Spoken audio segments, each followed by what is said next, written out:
नमस्कार. 10 वर्षांमध्ये 1 करोड ऐकून लोकांचे कान उभे राहतात, डोळे चमकून जातात आणि मनात लाडू फुटतात.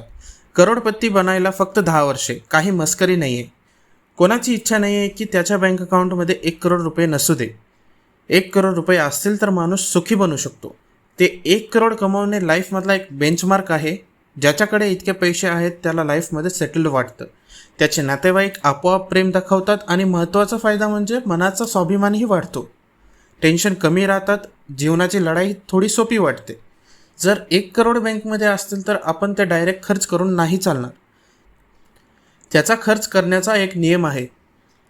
नियम म्हणतो की जर त्या अकाउंटमध्ये 1 करोड आहे तर तुम्ही फक्त त्याचे 5% वर्षाला वापरू शकता. आता तुम्ही कॅल्क्युलेशन करा. 1 करोडचा 5% होतात 5 लाख रुपये. एक महिन्याचा हिसाब समजून घेऊ. 5 लाखला 12ने डिवाईड करू. त्याचा आन्सर म्हणजे 41,000. रूल अनुसार 1 करोड रुपये त्या बँक अकाउंटमध्ये असतील तर आयुष्यभर 41,000 आपण हर महिना खर्च करू शकतो. हे अमाऊंट म्हणजे एक मध्यमवर्गीय कुटुंबाचा महिन्याचा खर्च आहे. ही आहे भारतामध्ये 1 करोड रुपयांची ताकद. पण भारत बदलत आहे. एक नवीन भारत आता आपल्या अवतीभोवती बनत आहे. एक असा भारत जिथे हाय सॅलरी पॅकेजेस खूप इझिली मिळत आहे. कंपनीज आता 20 लाख रुपयेपर्यंतचे पॅकेजेस आरामात देत आहेत. अशा पगारासाठी आपल्याकडे एखादी IIM किंवा IITची डिग्री लागेल हे आज तसं राहिलेलं नाही आहे. कंपनी कॅन्डिडेट्स सिलेक्ट करताना चेक करतात की आपल्यामध्ये काम करण्याची क्षमता किती आहे, आपली काम करण्याची पद्धत कशी आहे, कामाबद्दलची वर्क एथिक्स कशी आहे.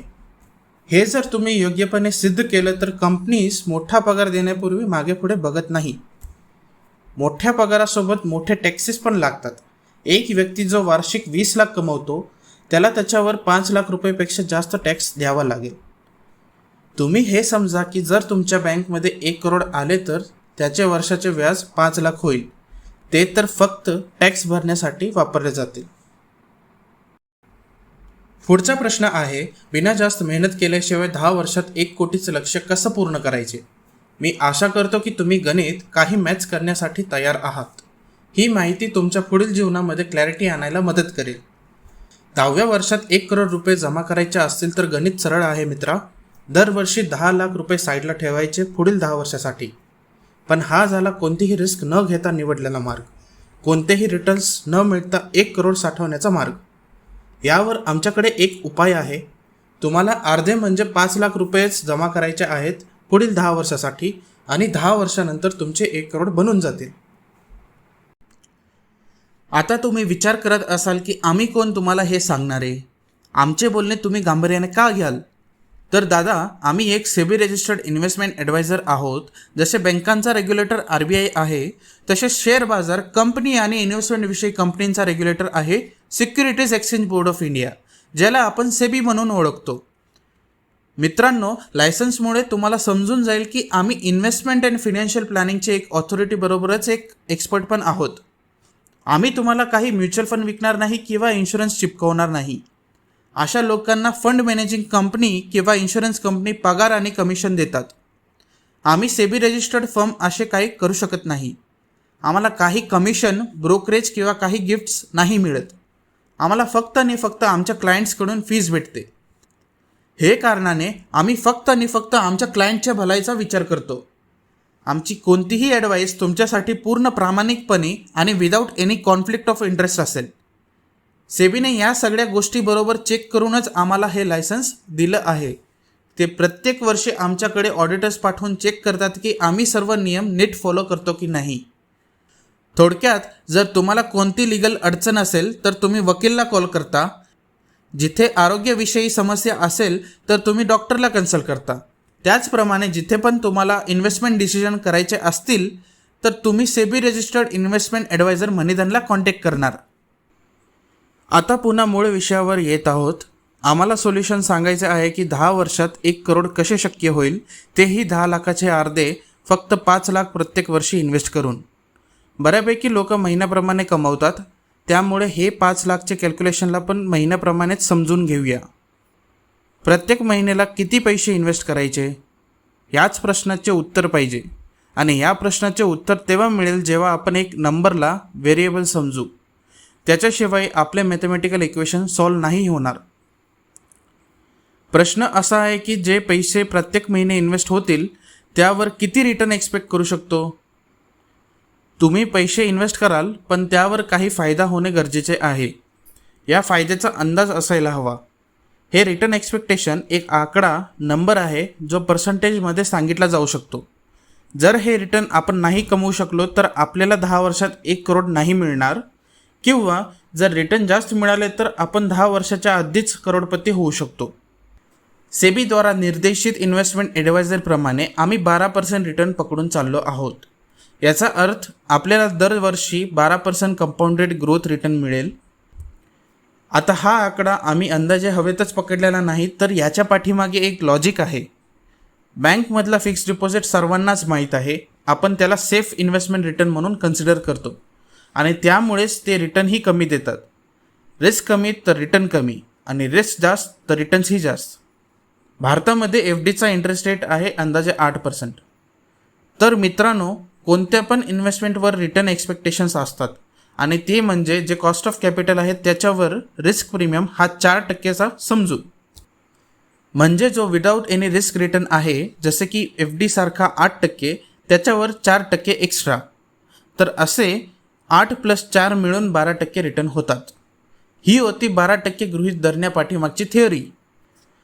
पण थिअरीबरोबरच प्रॅक्टिकलमध्ये पण हे आपल्याला दिसून येते. निफ्टी इंडेक्सचा लाँग टर्म रिटर्न, ज्यात भारतामधल्या मोठ्या 50 कंपन्या असतात, त्यांचे रिटर्न्सही 12%पेक्षा जास्त मिळालेत. आतापर्यंत आपल्याला 3 गोष्टी कळाल्या आहेत, जे आपल्या इक्वेशनचे 3 व्हेरिएबल्स आहेत. पहिला की आपल्याला 1 करोड फायनल अमाऊंट पाहिजे. दुसरी म्हणजे आपल्याला 10 वर्ष इन्व्हेस्टमेंट करायची आहे. तिसरी म्हणजे एक्सपेक्टेड रिटर्न्स 12% कन्सिडर करायचे आहेत. हे इक्वेशन सॉल्व केल्यावर आपल्याला कळतं की दर महिना आपल्याला 43,000 इन्व्हेस्ट करायचे आहेत 10 वर्षांसाठी आणि 10 वर्षानंतर 1 करोड रुपये आपल्याला मिळतील. त्यातून आपण दर महिना 41,000 विड्रॉ करू शकतो आणि तेही पुढच्या 100 वर्षांसाठी. तर स्कीम समजून घेऊया. दर महिना 43,000 इन्व्हेस्ट करायचे आहेत पूर्ण 10 वर्षे आणि 10 वर्षांनंतर इन्व्हेस्टमेंट आणि प्रॉफिट मिळून 1 करोड रुपये जमा होतील. त्यातून आपण दर महिना 41,000 काढू शकतो, तेही पुढच्या 100 वर्षांसाठी. त्याचबरोबर तुमच्या घरामध्ये तुम्हाला पतप्रतिष्ठा मिळून जाईल की यांच्याकडे 1 करोडची इन्व्हेस्टमेंट आहे. आपल्यापैकी बरेच लोकांची परिस्थिती अशी नाही की ते दर महिना 43,000 इन्व्हेस्ट करू शकतात, असे आम्ही समजून चाललो आहोत. परंतु तुम्हालाही समजले पाहिजे की दुनियामध्ये सगळे करोडपती बनू शकत नाही. जर तुम्ही थोडी जास्त मेहनत करून, कंपनी सेल्सवरती फोकस करून किंवा चांगली नोकरी लागण्याकरिता लागेल ते सर्टिफिकेशन कराल तर मे बी तुम्हाला अशी सॅलरी मिळेल ज्याच्या मदतीने तुम्ही असे 40,000 दर महिना इन्व्हेस्ट करू शकाल. सत्य परिस्थिती ऐकण्यात कटू असेल, पण जेवढे लवकर तुम्हाला सत्य परिस्थितीची जाण होईल तेवढे चांगलं. पैसा कोणाचा सक्का नसतो. ते जातीपाती, ऊच नीच काहीसुद्धा बघत नाही. जर तुमच्यामध्ये गुणवत्ता असेल तर तो पैसा तुमच्या हाती लागेल, नाहीतर दुसऱ्याच्या हाती जाईल. सिंपलची गोष्ट आहे एकदम. एक गोष्ट डोक्यात फिट करा, दुनिया आणि पैसा तेव्हाच झुकतात जेव्हा तुमच्यामध्ये तेवढा दम असेल, मेहनत करण्याची क्षमता असेल आणि योग्य जोखीम घेण्याचे धैर्य असेल. आतापर्यंत तुम्हाला समजवलं आहे की 1 करोड 10 वर्षामध्ये जमवायचे असतील तर दर महिने 43,000 साईडला काढून इन्व्हेस्ट करावं लागेल. पण इन्व्हेस्ट कुठे करायचे त्याची चर्चा आता करूया. कुठे पण टाका, पण बँकेच्या फिक्स्ड डिपॉझिटमध्ये नाही. कारण की तिथे फक्त 8% रिटर्न मिळते, ते पण फिक्स्ड असतात आणि आपल्याला 12%ची गरज आहे. आता विचार करा की 12% तिथेच बनेल जिथे थोडा रिस्क ज़्यादा असेल आणि ते आहे shares, demat account, mutual funds, SIPमध्ये. हे सगळं तुम्ही नक्कीच ऐकले असणार. जवळपास सगळ्यांना याचा वेड लागले, कारण की भरपूर लाँग टर्म इन्व्हेस्टरना 12%पेक्षा जास्त रिटर्न्स मिळत आहे आणि आशा आहे की भारतातील कंपन्या हे रिटर्न्स आणखी अनेक वर्षे आरामात देत राहतील. दर महिन्याचे 43,000 मिळून वार्षिक 5,16,000 जमतात. हिशोब समजण्यासाठी तुम्हाला 43,000ला 12ने गुणाकार करावा लागेल. ह्या 5,16,000 पैकी तुम्ही 1,50,000 निफ्टी इंडेक्समध्ये इन्व्हेस्ट करा. महिन्याप्रमाणे 12,500 करावे लागतील. मिड कॅप म्युच्युअल फंड्समध्ये अशा कंपनीज असतात ज्या इंडियाच्या टॉप 10 लिस्टमध्ये नसतात. हे ग्रोविंग स्टॉक्स असतात जे अजून त्यांची फुल पोटेन्शियलपर्यंत पोचलेले नसतात. त्यामुळे यांच्यामध्ये इन्व्हेस्ट करायला स्कोप आहे. जेव्हा रिलायन्स भारताची सगळ्यात मोठी कंपनी 20 लाख करोडची आहे, त्यावेळीच हे मिड कॅप कंपनीज 1 लाख करोडपेक्षा पण कमी व्हॅल्यूचे आहेत. रिलायन्सची व्हॅल्यू इथून डबल म्हणजेच 40 लाख करोड होणे इतके सोपे नाही. पण हे मिड कॅपवाले जे 1 लाख करोडपर्यंतची कंपनीज आरामात डबल व्हॅल्यूचे होऊ शकतात. जसं यांचा ग्रोथ फास्ट आहे तसंच मिड कॅप कंपनीजचा रिस्क पण थोडा जास्त राहणार. ठीक आहे, मग जर तुम्ही लॉंग टर्मच्या दृष्टीने इन्व्हेस्ट करत असाल तर हे मिड कॅप्स आरामात 12% जास्त रिटर्न्स देतील. मिड कॅपमध्ये दरवर्षी 1,83,243 रुपीज इन्व्हेस्ट करायचे आहेत. महिन्याचे होतात 15,270 रुपीज. आता थोडे अजून खाली जाऊया, जिथे मिड कॅपपेक्षा पण छोटी असणाऱ्या कंपनीजमध्ये इन्व्हेस्ट होणार. आपण बोलत आहोत स्मॉल कॅपबद्दल. छोट्या कंपनीज ज्यांचे मार्केट कॅप 10,000 करोडपेक्षा पण कमी असते. आता अशा कंपनीज एकतर जलद डबल होऊ शकतात किंवा अचानक खालीही पडू शकतात. परंतु जर एक योग्य ग्रुप ऑफ स्मॉल कंपनीजमध्ये इन्व्हेस्ट केले तर ह्यांचे एव्हरेज रिटर्न्स पॉझिटिव्ह येईल.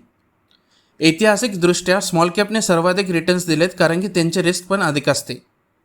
स्मॉल कॅपमध्ये वार्षिक 1,09,946 रुपीज इन्व्हेस्ट करायचे आहेत.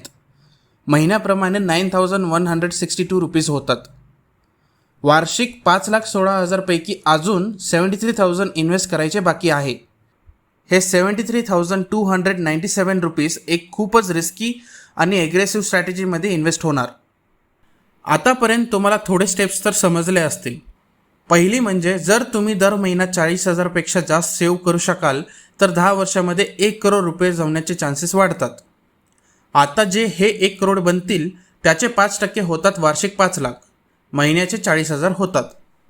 हे दर महिना जे अमाऊंट काढाल ते तुम्ही पुढच्या 100 वर्षांसाठी काढू शकाल.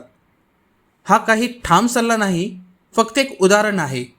सर्व काही तुमच्या रिटर्न पर्सेंटेजवर डिपेंड असेल आणि तसेही रिटायरमेंटसाठी 1 करोड रुपये पुरेसे नाहीत, पण कुठून तरी सुरुवात करावी लागेल. आता असे यूट्यूब व्हिडिओजवरती भरोसा ठेवणे कधी कधी घातक ठरू शकते. अशा वेळी एकदा सेबी रजिस्टर्ड इन्व्हेस्टमेंट ॲडवायझरकडून सल्ला घ्या. तुमचे वय, तुमची आर्थिक परिस्थिती, फॅमिली कमिटमेंट्स या सगळ्या गोष्टींचा विचार करून सांगता येईल की तुम्ही असे काही करायची गरज आहे की नाही. तुमचे वय 30 ते 40 वयोगटातील असल्यास तुम्हाला अधिक इन्व्हेस्टमेंट करावे लागेल आणि थोडी जोखीम घ्यावी लागेल, जेणेकरून तुमचे रिटर्न्स जास्त असेल. कारण की तुमचे कमवायचे वय आहे, तुम्ही रिस्क थोडी जास्त घेऊ शकता आणि जास्त बचत करू शकता. परंतु केवळ सेबी रजिस्टर्ड इन्व्हेस्टमेंट ॲडवायझरच तुम्हाला हे सगळ्या गोष्टी लिगली सांगू शकतात. जर तुम्ही मनीधनला संधी दिली तर आम्हीही तुमच्यासोबत बसू, बोलून समजून घेऊ आणि मग सल्ला देऊ. आम्हाला तुमच्या वाहनाचे को पायलट म्हणून समजा, जो फक्त आणि फक्त तुमच्या हिताचा विचार करेल. अनेक वेळा एखाद्या व्यक्तीला त्याच्या आर्थिक समस्यांबद्दल बोलायला कोणीच नसते आणि त्यामुळे तणाव डिप्रेशनचं स्वरूप घेते. आम्ही सर्व माहिती गोपनीय ठेवतो आणि फिनान्शियल प्लॅनिंग व वेल्थ क्रिएशन प्रोसेसमध्ये इन्व्हॉल्व राहतो.